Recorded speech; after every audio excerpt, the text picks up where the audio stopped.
পুরুষ হওয়া অত সোজা নয়। একটু বড় হওয়ার পর হঠাৎ করেই বুঝে যায় খুব তাড়াতাড়ি বড় হতে হবে, পুরো সংসারের দায়িত্ব নিতে হবে। ঘর বানানোর জন্য পুরুষকে ঘর ছেড়ে বাইরে যেতে হয় বছরের পর বছর। মৃত্যুর আগে অবধি হয়তো কখনো পাকাপাকিভাবে বাড়ি ফেরা হয় না। নির্বাক সৈনিকের মতো লড়ে যায়, বহুরূপীর মতো বিভিন্ন রূপে। কখনো দাদা, কখনো ভাই, কখনো বা স্বামী, কখনো বাবা। পুরুষকে কখনো কাঁদতে দেখবেন না, কারণ সে জানে কাঁদলে সান্ত্বনা দেওয়ার মতো কাউকে পাশে পাওয়া যায় না।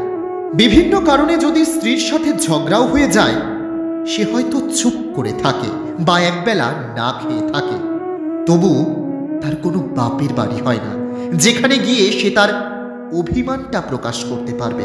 যতই শিক্ষার ডিগ্রি থাকুক, পুরুষের সম্মানটা তার উপার্জন এবং মূলধনের উপরে নির্ভর করে।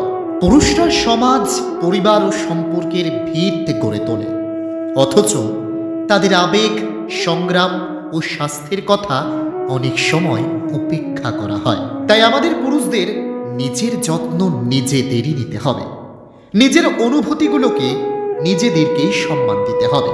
লেখা সংগৃহীত।